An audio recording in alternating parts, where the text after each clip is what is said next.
এই প্রথমে শ্রী শ্রী বাবামণির আত্মোত্তরণে আমার সাথে করে প্রণাম জানাই মামনির আত্মোত্তরণে প্রণাম জানাই আশ্রম মাতা ভাইদার চরণে প্রণাম জানাই সংঘ প্রধান শ্রী দাদামণির চরণে। আজকে এই মহতী সভাপতি আমাদের মধ্যে উপস্থিত আছেন ত্রিপুরা রাজ্য কমিটির যুগ্ম সম্পাদক গণেশ ভূষণী মহাশয়, উপস্থিত আছেন আমাদের আঞ্চলিক অখণ্ড সংগঠনের সম্পাদক ভূষণ পাল মহাশয়, আছেন আমাদের কোষাধ্যক্ষ মিন্টু কুমার দাস মহাশয়, আছেন আমাদের বিজয় রায়, আমাদের মধ্যে আছেন পুরাতন আগরতলা মন্দিরের সম্পাদক অসিত ধর, জয়গুরু, এখানে গুরু ভাতা গুরু ভক্তি সবাইকে আমার জয়গুরু সম্ভাষণ। আমি কিন্তু ভক্তি দিতে পারি না, আমি শুধু এসেছি সবাই সঙ্গে দেখা করার জন্য। গুরু ভাই গুরুবোধ দর্শন করলে বাবা ভাই বলছেন গুরু দর্শন হয়। এই নতুন যারা আছেন তারা হয়তো ভাববেন যে মানে 2017 সালে মন্ডলীর পুনর্গঠন হয়েছে, ভাববেন যে বেশি দিন হয়নি, কিন্তু না, এই মন্ডলীটা কম করে 50 বছর আগে পুনর্গঠন হয়েছে বাবা ভাইয়ের হাতে, যা রানীবাজার মন্ডলীর সঙ্গে যুক্ত ছিল। দাদা আছেন, পুরনো দাদা আছেন। এই গুরু ভাই বোন ব্যক্তিদের সংখ্যা বেশি হয়ে গেছে, সেই জন্য এটাকে দুইটা মন্ডলীতে করা হয়েছে, 17তে হয়েছে, 2017তে মন্ডলীতে হয়েছে।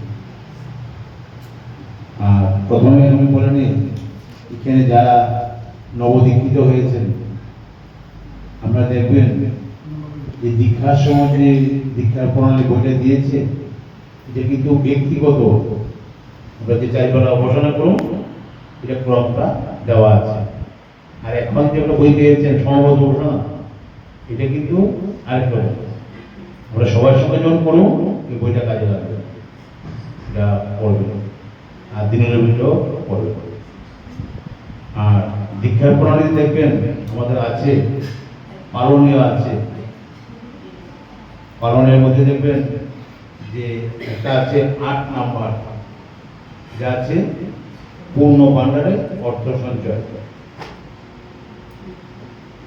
এটা আমরা সবাই পূর্ণ ভান্ডার অর্থ সঞ্চয় আমাদের করতে হবে। পূর্ণ ভান্ডারে অর্থ সঞ্চয় করলে আমাদের সমস্যা হয় না, কিন্তু সে পূর্ণ ভান্ডারটা আমাদেরকে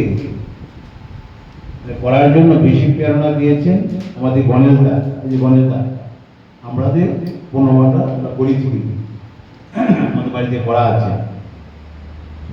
পূর্ণ ভান্ডারে আমরা যখন হাট বাজারে যাই বা টাকা পয়সা পাই, পেনশন পাই, এসে পূর্ণ ভান্ডার টাকা রাখি আমরা, এটা দিয়ে আমরা মাটি বাসি দিই, এটা দিয়ে আমরা পড়াশোনা করে চালাই, বা কোনো সময় যদি দরকার পড়ে এখান থেকে নেই আবার রেখে দিই। পূর্ণ ভান্ডারটা সবাই করা দরকার। বাবা মনে বলছেন পূর্ণ ভান্ডারে অর্থ সঞ্চয় করে। আর আমাদের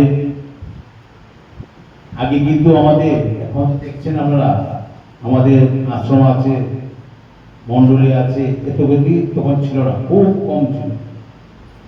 আমরা একটা জায়গাতে উপাসনা করতাম ডাক্তার প্রফুল্লগীর বাড়িতে, গণেশ যেতেন, এটা প্রায় 70-75 বছর আগে বাবা হাতের করা মন্ডলী, এখনো প্রতি মঙ্গলবার দিনে হয়। তখনই খুব কম সংখ্যক উপাসনা হতো। এখন তো আমাদের আশ্রম হয়ে গেছে, আশ্রম হয়, এখানেও প্রতি সপ্তাহে হয় উপাসনা। উপাসনাতে যোগদান করলে যে কত ফল, কত যে লাভ, যারা উপাসনা যোগদান করেন তারা এই দিন উপলব্ধি করতে পারে। আর বাবামণি বলেছেন নামটা স্মরণ রাখবে, আমাকে বলেছেন বাবা সবসময় নামটা স্মরণ রাখবে। বাবামণি দর্শন বলেছেন নাম ছাড়িও না। সৈনিক যেমন দূরস্থে পতাকা ধারণ করে, যুদ্ধ করে প্রাণ গেলেও পতাকা ছাড়ে না।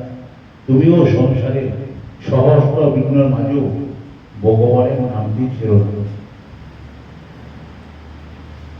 সবসময় নাম স্মরণ রাখতে হবে, উপাসনা যেতে হবে, সঙ্গে কাজ করতে হবে। এতে আমাদের সবাই ভালো থাকবো, সুখে থাকবো, শান্তিতে থাকবো।